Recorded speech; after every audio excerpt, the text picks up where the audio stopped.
What's up, YouTube? I'm Agent the Barber, and I'm back today with another man weave video. Today I'm just going to be showing how to remove a man weave.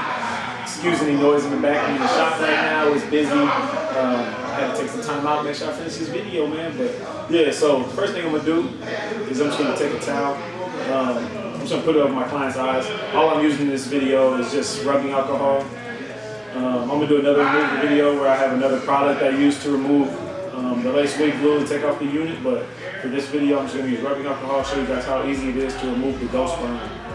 So make sure you want to get some rubber gloves, some sort of gloves, and then rubbing alcohol. And what you're going to do is you're just going to saturate the unit with the rubbing alcohol, as I'm doing right here.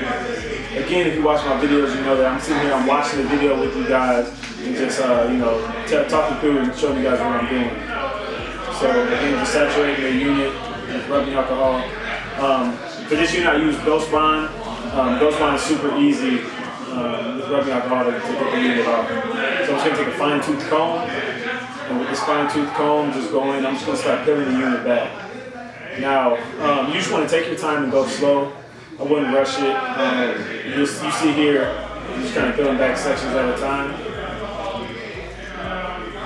And it's not painful at all to the client. Like, I did ask him after I took it off, like how much it hurt. He said it didn't hurt at all. I know it might look like it's pulling at his skin a little bit, but it's really not. It's coming off pretty easy. And this is one of the reasons I like the Ghost Bond so much, just because how easy it's coming off. Other lace wig glues that I use, I'm gonna do a video about different adhesives you can use, and I'll kind of go over the differences with those. This is out of all the adhesives that I've used four or five different adhesives, and then remove the units. And out of all the ones I've used, the Ghost Bond removes the easiest. A lot of the other adhesives are dirty, not dirty, but they're just super sticky. They create a big mess.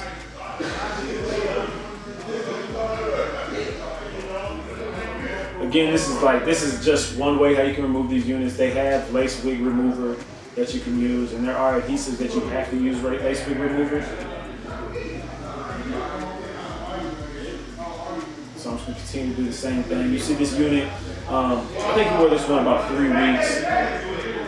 The care, this is what your unit will look like if you don't take great care of it. So he was wrapping this unit up at night with just basically like a stocking. You really want to sleep in like a do-rag, or take your clients to sleep in a do-rag. That's what I always prefer. So that way when you're taking it on and taking it off, you're not pulling hair with it.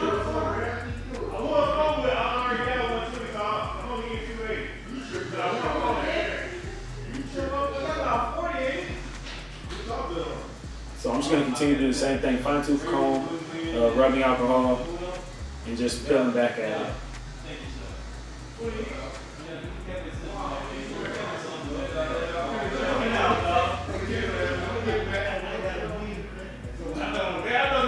Again, like I said, he said it didn't hurt at all removing this. I've had other lace wig glues that taking them off clients did experience some pain. So that's why I really like using this Ghost Bond.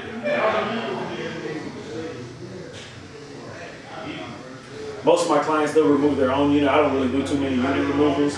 Most people will remove it, they'll clean their scalp themselves just to save yourself some money. It's not a super hard thing to remove. I have one adhesive that I don't use as much. It's a waterproof adhesive, and the manufacturer actually says that if you don't use a lace wig glue remover, that it will cause damage to the skin. So I try not to use that as much, and if I do use it, I'll make sure to let the clients know that they have to have some sort of lace wig remover. No specific brand to have, but you just have to have some sort of lace wig remover so you can remove that unit.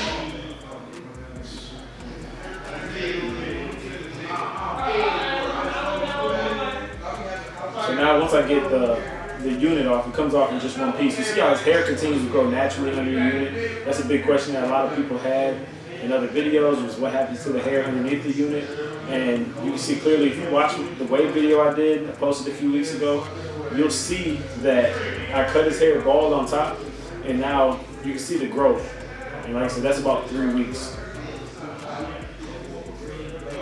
And here, all I'm doing is with fine tooth comb, any leftover glue, I'm just going and just scraping off You just spray some rubbing alcohol on it, fine tooth comb, just go through and just kind of just comb it off. Then it comes off pretty easy. The next step in the removal is just to shampoo your client's head. So, warm water. I have a little shampoo scrubber that I use. You'll see here in a second. I'm not using any particular type of shampoo, just whatever shampoo you have. It's gonna just stick it on there, and it's gonna help loosen up if there's any leftover adhesive on his head, it will get it off. So here's my little head massager, scratcher thing, and I'm just gonna go over his head with this, and that's gonna lift up any leftover adhesive, especially there's adhesive that will get into the hair, because when you do the unit, you put a little bit of glue on the natural hair. So that's gonna help get that off as well. And just go through, give him one more rinse. Just a basic shampoo. It's nothing too crazy to it. This was the video a lot of people requested on how to take the units off, so I wanted to make sure I did. And like I said, I'll show other videos on how to remove units using different products. Right here, like I said, just use regular rubbing alcohol. And now you can see I got it all off, and he's ready for his new unit now. Again, I always recommend people use like 91% alcohol or higher.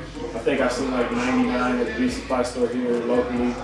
But yeah, that's all there is. If you guys got questions, hit me up in the comments. This has been Adrian the Barber. Until the next video, I'm out.